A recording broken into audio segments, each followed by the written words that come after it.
છો મિત્રો? મજામાં ને? આજે આપણે જોઈશું ધોરણ 6 યુનિટ છે 10 સ્કૂલ ઓફ સ્કિલ્સ એનો પાર્ટ 3 જોઈશું આપણે. પાવર ઓફ પ્રેક્ટિસ એટલે કે અભ્યાસના પ્રભાવ.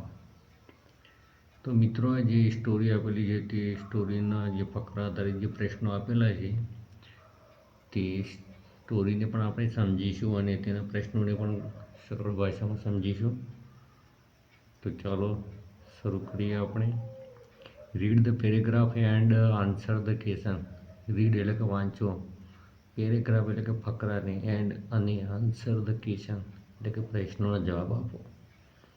તો જે ફકરો આપેલો છે તે તમારે વાંચવાનો છે અને પછી શું કરવાનું છે, તેના પ્રશ્નોના જવાબ આપવાના છે. તો ઇન એન્શન્ટ ટાઈમ, ANCIENT, એન્શન્ટ એટલે કે પ્રાચીન, ટાઈમ્સ એટલે કે સમયમાં, એટલે કે પ્રાચીન સમયમાં. Student used to study, student એટલે કે વિદ્યાર્થીઓ, યુઝડ એટલે ઉપયોગ કરતા હતા, ટુ સ્ટડી એટલે કે અભ્યાસ માટે. Living in Gurukul only, living એટલે કે રહેતા હતા, ઇન ગુરુકુલ ઓનલી એટલે કે ગુરુકુલમાં, ઓનલી એટલે ફક્ત. એટલે કે દેખો, પ્રાચીન સમયમાં વિદ્યાર્થીઓ અભ્યાસ માટે ફક્ત ગુરુકુળમાં જ રહેતા હતા, એટલે કે ગુરુકુળમાં રહીને જ ભણતા હતા. સ્ટુડન્ટ એટલે થશે વિદ્યાર્થીઓ, એટલે ઉપયોગ કરતા હતા, સ્ટડી એટલે અભ્યાસ માટે, લિવિંગ એટલે કે રહેવું થશે, ઇન ગુરુકુલ ઓનલી એટલે ફક્ત ગુરુકુળમાં જ રહેતા હતા. શાના માટે? તો સ્ટુડન્ટ સ્ટડી એટલે કે અભ્યાસ માટે રહેતા હતા. પ્રાચીન સમયની વાત છે. તો children were sent to gurukul to receive education. Children એટલે કે બાળકોને, સેન્ટ એટલે મોકલતા હતા. શેના માટે? ટુ ગુરુકુલ એટલે કે ગુરુકુલમાં મોકલતા હતા. ટુ રિસીવ એજ્યુકેશન, રિસીવ એટલે કે મેળવવા માટે, એજ્યુકેશન એટલે કે શિક્ષણ. તો બાળકોને શિક્ષણ મેળવવા માટે ગુરુકુલમાં મોકલવામાં આવતા. The children used to take care of the Ashram. The children used to એટલે કે બાળકો, tech care of the ashram એટલે કે આશ્રમની કાળજી એટલે કે આશ્રમની દેખભાળ રાખતા, એટલે કે આશ્રમનું ધ્યાન રાખતા હતા. ટુ ટેક કેર ઓફ એટલે કે નું ધ્યાન રાખવું, આશ્રમ એટલે કે આશ્રમ થશે. અલોંગ વિથ ધ સ્ટડી એટલે કે અભ્યાસ સાથે. Study under the guidance of the ગુરુ. સ્ટડી એટલે કે અંડર એટલે કે નીચે, ગાઈડન્સ એટલે કે માર્ગદર્શન થશે, ઓફ ધ ગુરુ એટલે કે ગુરુના માર્ગદર્શન હેઠળ વિદ્યાર્થીઓ અભ્યાસ કરતા હતા. અને શું કરતા હતા? આશ્રમનું ધ્યાન પણ રાખતા હતા. To take care of the ashram એટલે કે આશ્રમનું ધ્યાન પણ રાખતા હતા. તો આપણે તેનો પહેલો પ્રશ્ન જોઈએ તો where the student go to study in ancient time. Where એટલે કે ક્યાં, સ્ટુડન્ટ એટલે કે વિદ્યાર્થીઓ, ગો એટલે જતા હતા, સ્ટડી એટલે કે અભ્યાસ માટે, એન્શન્ટ ટાઈમ એટલે કે પ્રાચીન સમયમાં. તો પ્રાચીન સમયમાં વિદ્યાર્થીઓ અભ્યાસ માટે ક્યાં જતા હતા? તો in ancient times student went to study in a gurukul. In a gurukul એટલે કે ગુરુકુળમાં જતા હતા. તો પ્રાચીન સમયમાં જે વિદ્યાર્થીઓ હતા એ અભ્યાસ કરવા માટે ગુરુકુળમાં જતા હતા. What did the children do in the gurukul એટલે કે ચિલ્ડ્રન એટલે કે બાળકો ગુરુકુળમાં શું કરતા હતા? ધ ચિલ્ડ્રન સ્ટડીડ એટલે કે બાળકો અભ્યાસ કરતા હતા, and to care of the ashram અને આશ્રમનું ધ્યાન રાખતા હતા. ટુ ટેક કેર ઓફ એટલે કે ધ્યાન રાખવું, ધ આશ્રમ એટલે કે આશ્રમનું ધ્યાન રાખતા હતા અને અભ્યાસ કરતા હતા. પછી write the English word for the following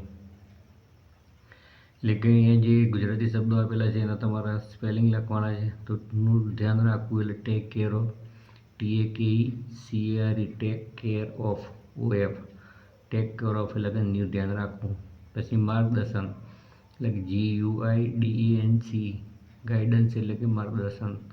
પ્રાચીન, ANCIENT, એન્શન્ટ એટલે થશે પ્રાચીન. હવે મિત્રો આપણે જોઈએ ફકરા નંબર 2. પહેલાં આપણે તેને સમજી લઈએ, પછી આપણે જોઈશું તેના પ્રશ્નોનો જવાબ. તો વરદાર was also sent to Gurukul like everyone. Like everyone એટલે કે દરેકની જેમ સેન્ટ એટલે કે મોકલ્યો હતો. ઓલ્સો એટલે પણ વરદરાજને પણ ગુરુકુળમાં, તો બીજા બધાની જેમ વરદરાજને પણ ગુરુકુળમાં મોકલવામાં આવ્યો. લાઈક એવરીવન એલ્સ એટલે કે બીજા બધાની જેમ પણ વરદરાજને ઓલ્સો સેન્ટ ટુ ગુરુકુળ એટલે કે ગુરુકુળમાં મોકલવામાં આવ્યો. There he started STRTD started એટલે કે શરૂ કર્યું. ધેર એટલે ત્યાં, બી ફ્રેન્ડલી FRIENDLY ફ્રેન્ડલી એટલે કે મૈત્રી, વિથ એટલે સાથે, અધર એટલે બીજા થાય છે, ઇન ધ આશ્રમ એટલે કે આશ્રમમાં, ઇન ધ આશ્રમ એટલે કે આશ્રમમાં, વિથ અધર એટલે કે બીજા. There he started to be a friendly એટલે કે તેઓ આશ્રમમાં તેની બીજા બાળકો સાથે મૈત્રી કરવાનું શરૂ કરી. There he started to be friendly, there he started એટલે કે ત્યાં તેને શરૂ કર્યું. ટુ બી ફ્રેન્ડલી એટલે કે મૈત્રી કરવાનું. With other in the ashram એટલે કે આશ્રમમાં બીજાઓ સાથે તેને મૈત્રી કરવાનું શરૂ કર્યું. But he was very weak in study, but પણ, હી એટલે તે, વેરી વીક એટલે ખૂબ જ, વીક એટલે કે નબળો હતો, ઇન સ્ટડી એટલે કે અભ્યાસમાં. પણ અહીંયા શું હતું, તો જે વરદરાજ હતો તે ભણવામાં ખૂબ જ નબળો હતો. But he was very weak in study, પણ તે ભણવામાં બહુ નબળો હતો. He could understand very little of anything, he could understand એટલે કે સમજી શકતો હતો. વેરી એટલે ખૂબ જ, વેરી લિટલ એટલે ખૂબ જ ઓછું, ઓફ એનીથિંગ એટલે કંઈ પણ, ધેટ ગુરુજી ટોટ એટલે ગુરુજી શીખવાડતા હતા તેમાંથી થોડુંક જ એટલે કે તેની બહુ ઓછું જ સમજાતું હતું. All his friend went to the next class, તેના જે બધા જે મિત્રો હતા એટલે કે નેક્સ્ટ ક્લાસ એટલે કે આગળના વર્ગમાં જઈ શક્યા. But he could not move ahead, પણ જે વરદરાજ હતો તે આગળ જઈ શક્યો નહીં. But he could not move ahead એટલે કે તે આગળ જઈ શક્યો નહીં. વરદરાજે વિચાર્યું that perhaps vidya was not in his destiny, કદાચ પરહેપ્સ એટલે થશે કદાચ, vidya was not in his destiny એટલે કે વિદ્યા કદાચ એના ડેસ્ટિની એટલે કે નસીબમાં હશે નહીં. Why could Varadaraj not move to the next class એટલે કે વરદરાજ આગળના ક્લાસમાં કેમ જઈ શક્યો નહોતો, તો Varadaraj could not move to the next class because he was very weak in study. Because એટલે કેમ કે he was very weak in study, કેમ કે તે અભ્યાસમાં ખૂબ જ નબળો હતો, જેના કારણે આગળના ક્લાસમાં જઈ શક્યો ન હતો. પછી Varadaraj understood all that guruji taught એટલે કે વરદરાજ સમજી શકતો હતો ગુરુજી જે પણ કંઈ શીખવે તે.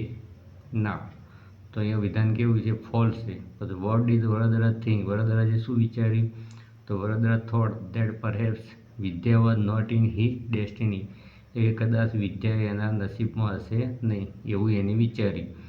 અહીંયા write the English word for the following. તો મિત્રો અહીંયા જે શબ્દો આપેલા છે, નસીબ તો ડેસ્ટિની કહેવાય છે, DESTINY, ડેસ્ટિની એટલે કે નસીબ. નબળું એટલે કે વીક, WEA કે વીક એટલે કે નબળું.